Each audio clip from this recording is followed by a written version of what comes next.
Hello everyone, this is Nishant Chauhan. आप लोगों का स्वागत है हमारे यूट्यूब चैनल में। आज का जो हमारा टॉपिक है उसमें हम एप्लीकेशंस ऑफ डायमेंशनल एनालिसिस की बात करेंगे। लास्ट लेक्चर में हमने पैरेलक्स मेथड और साथ साथ कुछ डायमेंशंस सीखी थी, बेसिक डायमेंशंस। लेकिन अगर हम बात करें डायमेंशन एनालिसिस की तो एक चीज़ ध्यान में रख लीजिए, दिमाग में बसा लीजिए कि चाहे वो कंपटीशन हो, चाहे वो एकेडमिक एग्जाम का हो, आपका डायमेंशंस यूनिट अगर आपको नहीं आती हैं तो आप कुछ नहीं कर सकते हैं। डायमेंशंस एक ऐसी कंडीशन है जिसकी हेल्प से अगर आपको फॉर्मूला याद भी नहीं है, मैं कई बार इस बात को बोल चुका हूँ, तब भी आप जो आपका न्यूमेरिकल प्रॉब्लम होगी उसे इजीली सॉल्व कर सकते हैं। तो आज हम जानेंगे कि अगर हमें फॉर्मूला याद नहीं है तो न्यूमेरिकल फॉर्मूले को हम जो न्यूमेरिकल है हमें उसे कैसे सॉल्व करना है, या फिर अगर हमें मान लो बाई चांस न्यूमेरिकल याद भी रहता है लेकिन उसमें थोड़ी गड़बड़ लगती है तो उस फॉर्मूले को हम सही कैसे करेंगे। ठीक है, तो 3 एप्लीकेशन है हमारी, हम वन बाय वन डिस्कस करेंगे। ये नोट्स है, मैं इन्हें आपको समझाता जाऊंगा और जो मुझे लगेगा वो मैं अलग से पेन की हेल्प से आपको लिख के समझा दूंगा। ठीक है, तो बात करते हैं सबसे पहले चेक द गिवन फॉर्मूला। पहली एप्लीकेशन है हमारी चेक द गिवन फॉर्मूला। तो देखो ध्यान से क्या नीड है इस एप्लीकेशन की वो बात कर लेते हैं। सपोज आपके पास कोई इक्वेशन थी, आप रटते हुए पेपर में जा रहे थे, रास्ते में कोई मिल गया और आप डायमेंशन इक्वेशन भूल गए। तो ऐसे सिचुएशन में आप चेक कैसे करेंगे कि जो आपकी इक्वेशन है वो सही है या नहीं है। ठीक है, तो उसके लिए हमें पता होना चाहिए प्रिंसिपल ऑफ होमोजेनिटी। क्या पता होना चाहिए हमें? Principle of homogeneity. ध्यान से सुनेंगे, लिखने की कोई जरूरत नहीं है। जब हम पहली एप्लीकेशन के लिए एग्जाम्पल कर लेंगे तो हमें अपने आप प्रिंसिपल ऑफ होमोजेनिटी समझ में आ जाएगा। लेकिन मैं फिर भी बताता हूँ, प्रिंसिपल ऑफ होमोजेनिटी हमें यह बताता है कि हम सेम क्वांटिटी की डायमेंशंस को ऐड और सब्ट्रैक्ट कर सकते हैं। क्या? फिर से सुन लीजिए, हम सेम क्वांटिटी की डायमेंशंस को ऐड और सब्ट्रैक्ट कर सकते हैं। याद रखें, ऐड और सब्ट्रैक्ट। और ऐड और सब्ट्रैक्ट करने के बाद जो डायमेंशंस मिलेगी वो भी आपकी पहली क्वांटिटीज की तरह होगी। मतलब कहने का ये हुआ कि सपोज करो एक लेंथ आपके पास 5 मीटर है, एक लेंथ आपके पास 2 मीटर है। अब मैंने आपसे कहा इन दोनों को ऐड कर दो, तो आप क्या करेंगे? 5 + 2 = 7 मीटर। तो जो इनिशियल डायमेंशन थी उनकी एल, फाइनली भी वही रहने वाली है। सेम एज जब मैं बात करूंगा किसकी, जब मैं बात करूंगा किसकी, माइनस की, तो आप क्या करेंगे? 5 - 2 = 3 मीटर, तब भी सेम रहने वाली है। तो इस चीज को चेक करते हैं। चेक करने के लिए क्या करा हमने? एक एग्जाम्पल ले लिया जो वेल नॉन इक्वेशन है आप लोगों की second equation of motion, that is s = ut + ½ at²। ठीक है, तो क्या करा? सबसे पहले आप ऐसे इक्वेशंस को सॉल्व करने के लिए सबसे पहले आप दोनों तरफ की डायमेंशंस लिखेंगे। Right, dimensions on both sides. तो s डिस्टेंस या डिस्प्लेसमेंट होता है तो डायमेंशन क्या होगी उसकी? l। u की डायमेंशन कितनी हो जाएगी? lt-1। स्मॉल t की कितनी हो जाएगी? t। न्यूमेरिकल नंबर की कोई डायमेंशन नहीं होती, एक्सेलेरेशन की कितनी हो जाएगी? lt-2, और टाइम का square that is t²। T की पावर 1 है, टी की पावर -1 है, तो एक दूसरे को कैंसिल कर देंगे। सेम एज टी की पावर 2 है, टी की पावर -2 है, तो ये भी एक दूसरे को क्या कर देंगे? कैंसिल कर देंगे। तो आप क्या देख रहे हैं? यहाँ क्या बचा? l + l, और यहाँ पर भी क्या है? l है। तो यही प्रिंसिपल ऑफ होमोजेनिटी बताता है क्या, कि जब आपने लेंथ में लेंथ को ऐड करा, जब आपने लेंथ में लेंथ को ऐड करा तो लेंथ ही मिली। अपनी बुद्धि का प्रयोग यहाँ बिल्कुल नहीं करना है। कुछ बच्चे क्या करते हैं? l + l = 2l लिख देते हैं। तो आप ये नॉर्मल मैथमेटिक्स सॉल्व नहीं कर रहे हैं, आप डायमेंशन की एप्लीकेशन पढ़ रहे हैं। तो याद रखेंगे, लेंथ को लेंथ में ऐड करने पर क्या मिल गया आपको? लेंथ ही मिल गई। तो इसका मतलब ये जो इक्वेशन थी ये आपकी डायमेंशनली करेक्ट थी, और चूंकि वेल नोन इक्वेशन है तो ये क्या आपकी फिजिकली भी करेक्ट है। अब याद रखेंगे कि फिजिकली करेक्ट के लिए आपसे केवल वही क्वेश्चन पूछा जाएगा जो आपको नॉन इक्वेशन होगी, जो आपको आपके सिलेबस में आ चुकी होगी। जैसे अगर मैं बात करूं, देखो ध्यान से, इस इक्वेशन की बात करें तो ये क्या है? s = ut + ½ 3at²। आप क्या देख रहे हैं? जिस तरीके से ऊपर वाली इक्वेशन में हमने 1/2 की डायमेंशन नहीं लिखी थी, उसी तरीके से हम यहाँ 3 की भी डायमेंशन नहीं लिखेंगे। लेकिन बाकी सारी क्वांटिटी तो सेम है, और जब सेम है तो ये वाली इक्वेशन भी डायमेंशनली तो करेक्ट आ ही जाएगी, लेकिन ये फिजिकली क्या है? इनकरेक्ट है। फिजिकली क्या है आपकी? इनकरेक्ट है। क्यों है फिजिकली इनकरेक्ट? क्योंकि यहाँ पर 3 आ रहा है। फिजिकली सही कब होगी? जब यहाँ पर क्या आएगा? 1/2 आएगा। ठीक है, आगे बात करते हैं। एक एग्जाम्पल और ले लेते हैं। सपोज आपके पास क्या है? एक इक्वेशन है v = u + at। क्या इक्वेशन है? v = u + at। ठीक है, तो वही कहानी, दोनों तरफ की डायमेंशन लिख दीजिए। कितनी हो गई? lt-1। ये भी कितनी हो गई? lt-1। a की क्या हो गई? lt-2, और t की क्या हो गई? t हो गई। ठीक है, इसके बाद बात करते हैं। जब इसके बाद बात करते हैं तो ये कितना हो गया? lt-1, और lt-1 इधर था, और यहाँ lt- जो टू था, lt-2 जो था, और t की पावर 1 था, तो यहाँ क्या बचेगा? lt-1 बचेगा। तो ये मिल गया lt-1। तो आपने क्या नोटिस करा? lt-1 में lt-1 ऐड करने पर क्या मिल रहा है? lt-1 ही मिल रहा है। इसका मतलब ये इक्वेशन आपकी डायमेंशनली क्या है? करेक्ट है। ठीक है, एक एग्जाम्पल की बात कर लेते हैं। सपोज करो कहीं पर लिखा है half M B square equal to M G H. अब आपसे पूछ लिया गया क्या ये दोनों क्वांटिटी बराबर हैं, तो आप क्या करो, दोनों तरफ की डायमेंशन लिख लो।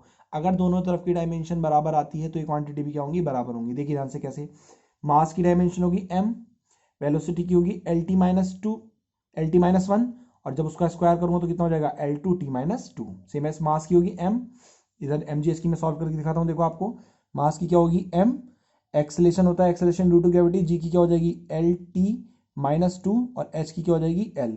तो ये कितना हो जाएगा एम एल स्क्वायर हो जाएगा यहाँ पर, तो M L two T minus two. ठीक है, तो ये हमारी थी पहली एप्लीकेशन जिसमें हमने क्या जाना कि how to check the given formula, कि जो हमारे पास गिवन फॉर्मूला है उसे हम चेक कैसे करेंगे। ठीक है, नाउ आगे बढ़ते हैं। सेकेंड एप्लीकेशन है हमारी यूनिट कन्वर्जन। सबसे ज्यादा प्रॉब्लम बच्चों को इसमें होती है यूनिट कन्वर्ट करने में, बचपन से सिखाया जाता है तब भी वो नहीं कर पाते हैं। कैसे, मतलब समझ लो, जैसे आपने पढ़ा होगा 1 kg में 1000 ग्राम, तो यूनिट कन्वर्जन का जनरल फॉर्मूला याद रखेंगे। क्या फॉर्मूला होता है, N1U1 इक्वल टू N2U2। क्या फॉर्मूला होता है, N1U1 इक्वल टू N2U2। अगर आप ध्यान से देखें तो मैं एक एग्जाम्पल लेता हूँ फिर इससे सॉल्व करता हूँ। हमें क्या करना है, 1 न्यूटन है हमारा जो एमकेएस सिस्टम में है। किस सिस्टम में है, एमकेएस सिस्टम में है, जिसे हमें किस में कन्वर्ट करना है, डाइन। डाइन किस सब सिस्टम की यूनिट है, सीजीएस सिस्टम की। दोनों किसकी यूनिट है, फोर्स की यूनिट है। ये एमकेएस सिस्टम में और ये किसमें है, सीजीएस सिस्टम में है। तो हमने क्या बताया था formula, N1U1 equal to N2U2। तो सबसे पहले वही कंपैरिजन कर लेते हैं।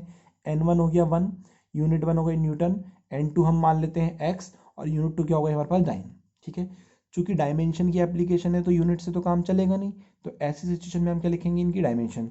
तो देखो याद रखेंगे, यूनिट कन्वर्ट होने के बावजूद भी डायमेंशन पर कोई फर्क नहीं पड़ता। सुन लीजिए ध्यान से, यूनिट भले ही चाहे आपकी एमके सिस्टम में हो, सीजीएस सिस्टम में हो, डायमेंशन सेम रहती है। एग्जाम्पल की बात कर लेते हैं, 1 मीटर, 1 सेंटीमीटर, 1 मिलीमीटर, लेकिन तीनों की डायमेंशन की बात करें तो एल ही रहने वाली है। ठीक है, सेम एज फोर्स की डायमेंशन क्या होती है, M L T minus two, यहाँ पे भी क्या होगी, M L T minus two. लेकिन ये पहला सिस्टम है और ये दूसरा सिस्टम है, तो इसलिए मैंने क्या लिख दिया, M one L one T one minus two, यहाँ क्या लिख दिया, M two L two T two minus two. Now आगे की तरफ बढ़ते हैं। फॉर्मूला था हमारा क्या, N1U1 इक्वल टू क्या, N2U2। क्या फॉर्मूला था हमारा, N1U1 इक्वल टू N2U2। सारी वैल्यूज पुट कर दी हमने। पुट करने के बाद हमें किसकी वैल्यू निकालनी है, x की वैल्यू निकालनी है। किसकी वैल्यू निकालनी है, हमें x की। तो x एक तरफ रहने दिया, बाकी सब एक तरफ ले गए। अब इस चीज के बाद ध्यान से समझ लेंगे, पहला सिस्टम में था MKS में, MKS में मास कितना हो गया, k मतलब kg, 1 kg, लेंथ मीटर में, टाइम सेकेंड में। ठीक है, सेकेंड सिस्टम सीजीएस में, तो सीजीएस में क्या हो जाएगा, ग्राम, सेंटीमीटर और सेकंड। सेकंड वाला पोर्शन खत्म। अब फाइनली हमें किस में कन्वर्ट करना है, फाइनली हमें सीजीएस में कन्वर्ट करना है। तो हम क्या करेंगे, जो यहाँ पर एम की स्टम लिखी हुई है किलोग्राम और मीटर, इन्हें किस में कन्वर्ट कर देंगे, सीजीएस में। तो 1 किलोग्राम में कितने ग्राम होते हैं, 1000 ग्राम, और 1 मीटर में कितने होते हैं, 100 सेंटीमीटर। तो आप क्या नोटिस कर रहे हैं, जैसे ही मैं इन्हें कन्वर्ट करूंगा तो ग्राम से ग्राम कैंसिल हो जाएगा, और साथ साथ क्या होगा, यहाँ सेंटीमीटर से सेंटीमीटर कैंसिल हो जाएगा। देखो यहाँ 10 की पावर 2 है और यहाँ कितने हैं, 10 पावर 3 है। जब बेस सेम होंगे तो पावर ऐड हो जाएगी और कितना आ जाएगा, 10 पावर 5। दैट इज 1 न्यूटन में कितने डाइन, तो 1 न्यूटन में कितने डाइन आ गए हमारे पास, 10 पावर 5 डाइन आ गए हैं। क्या आ गए, 1 न्यूटन में 10 पावर 5 डाइन। ठीक है, इसके अलावा ये आप खुद से ट्राई करेंगे और कमेंट बॉक्स में इसका सॉल्यूशन हमें सेंड करेंगे। 1 जूल जो आपका एमकेएस में है, किसमें कन्वर्ट करना, अर्ग में। जूल जो होती है आपकी वर्क की यूनिट होती है, किसकी यूनिट होती है, वर्क की। अर्ग भी किसकी यूनिट होती है, वर्क की। किस सिस्टम में, सीजीएस सिस्टम में। करना कुछ नहीं है, इसी फॉर्मेट में सॉल्व करेंगे, बस डायमेंशन वर्क के लिखेंगे यहाँ पे। जैसे आपने यहाँ फोर्स की डायमेंशन लिखी थी, यहाँ किसकी लिखेंगे, आप वर्क की डायमेंशन लिखेंगे। ठीक है, आगे बढ़ते हैं इसमें हम, देखिए ध्यान से आगे बढ़ते हैं। तो तीसरी एप्लीकेशन को मैं आपको लिख के समझाता हूं, देखो ध्यान से समझते हैं इसे। जो हमारी तीसरी एप्लीकेशन है उसमें हमें क्या करना है, डिराइव करना है, डिराइव द न्यू फॉर्मूला। हमें नया फॉर्मूला ड्राइव करना है। अब मैंने आपको बताया था कि अगर फॉर्मूला याद ना हो तो क्वेश्चन को सॉल्व कैसे करेंगे, तो वही कंडीशन यहां पर है कि अगर फॉर्मूला याद नहीं है और आपके पास एक क्वेश्चन है तो हम उसे सॉल्व कैसे करेंगे। तो देखो ध्यान से, मैं एक क्वेश्चन लिखता हूं और उस क्वेश्चन की हेल्प से ही मैं क्या करूंगा, आपको कंडीशन समझाऊंगा। तो क्वेश्चन क्या है, the centripetal force, the centripetal force F acting on a particle moving in a circular orbit depends on its mass m, comma, radius r of the circle and the speed of the particle v. Obtain the formula for centripetal force. Centripetal force अब ध्यान से समझेंगे, ध्यान से। Question given है, एक centripetal force act कर रहा है एक पार्टिकल पर जो सर्कुलर मोशन में मूव कर रहा है। जब आप लोग इतना जानते हैं, क्या जानते हैं कि जब कोई पार्टिकल सर्कुलर मोशन में मूव करता है तो उस पर सेंटर की तरफ एक फोर्स लगता है जिसे बोलते हैं हम सेंट्रीपिटल फोर्स। और अकॉर्डिंग टू क्वेश्चन वो सेंट्रीपिटल फोर्स किस पे डिपेंड कर रहा है? मास पे, रेडियस पे और स्पीड ऑफ द पार्टिकल पे डिपेंड कर रहा है। तो देखो होगा क्या, ऐसे क्वेश्चन 5-5, 10-10 लाइन के होते हैं, लेकिन आपको क्वेश्चन पढ़ने का तरीका क्या वो सीख लीजिए। क्या चीज है? फोर्स किस पे डिपेंड कर रहा है, मेन आपको ये पता होना चाहिए। मास पे डिपेंड कर रहा है, रेडियस पे डिपेंड कर रहा है और साथ साथ स्पीड पे डिपेंड कर रहा है। तो सबसे पहले हमारा काम क्या हो गया? Force depends on mass, radius और स्पीड। हमने तीनों चीजें लिख ली। अब हमें ये तो पता चल गया कि डिपेंड कर रहा है, ये नहीं पता कि उसकी कितनी पावर पे डिपेंड कर रहा है। तो हमने क्या मान लिया? मास की पावर ए पे, आर की पावर बी पे और वी की पावर सी पे डिपेंड कर रहा है वो। ठीक है। देन आफ्टर प्रोपोर्शनल साइनेटिक का कांस्टेंट आ गया के, आपका ये कितना हो गया? M power A, R power B और वी पावर सी। फिर क्या करेंगे? इसी इक्वेशन नंबर 1 मान लो और क्या लिखो? दोनों तरफ की डायमेंशन लिख दो। Right the dimension on both sides. दोनों तरफ की क्या लिखेंगे हम? डायमेंशन लिखेंगे। तो फोर्स की डायमेंशन होगी कितनी आपकी? M L T minus 2। Proportional constant की कोई डायमेंशन नहीं होगी, मास की डायमेंशन हो गई m, पावर कितनी हो गई a, रेडियस की कितनी होगी? डिस्टेंस मतलब l, पावर b और स्पीड की कितनी हो गई? lt माइनस 1, पावर कितनी हो गई? c। ये कितना हो गया? m power a, base same कर लेंगे। l पावर देखो b यहाँ पर है, c यहाँ पर है, तो कितना हो जाएगा? b प्लस सी और ये कितना हो जाएगा? t power minus C. ये इधर कितना हो गया? M L T minus 2। Compare कर लेंगे। कंपेयर जैसे ही हम कंपेयर करेंगे तो देखो यहाँ एक m की पावर कितनी है? 1। यहाँ कितनी है? a, तो a की वैल्यू कितनी आ गई? 1 आ गई। b प्लस सी, यहाँ l की पावर में यहाँ कितना है? 1, तो इक्वल टू 1 और यहाँ माइनस 2 है, माइनस सी, तो minus 2 equal to minus C. Minus से माइनस कैंसिल, सी की वैल्यू कितनी आ गई? 2 आ गई। सी की वैल्यू को यहाँ रखो तो b की वैल्यू कितनी आ जाएगी? माइनस 1 और a की वैल्यू कितनी आ गई? 1 आ गई। ए बी सी की वैल्यू उठा के इक्वेशन 1 में पुट कर दीजिए और जैसे ही आप इक्वेशन 1 में पुट करेंगे तो देखिए क्या देख रहे हैं आप? एफ इक्वल टू कितना आ जाएगा? के एम पावर 1, आर पावर कितनी? माइनस 1 और वी की पावर कितनी? 2। तो ये कितना आ गया? K M V square upon R. ठीक है, ये आपका क्या हो गया? नया फॉर्मूला ड्राइव हो गया। तो इसका मतलब ये हुआ, अगर आपके पास कोई क्वेश्चन गिवन है और आपको फॉर्मूला याद नहीं है तो आप उसका फॉर्मूला ड्राइव कर सकते हैं और फॉर्मूला ड्राइव करने के बाद जो भी डाटा गिवन होगा उसे पुट कर देंगे। ड्राइव करने का तरीका क्या है? सबसे पहले देखो फाइंड क्या करना है और वो फाइंड करने वाली थिंग डिपेंड किन पे कर रही है? जिन पे डिपेंड कर रही है उन्हें लिख लो, उनकी पावर लिखो, डायमेंशन लिखो और ड्राइव कर दो। ठीक है।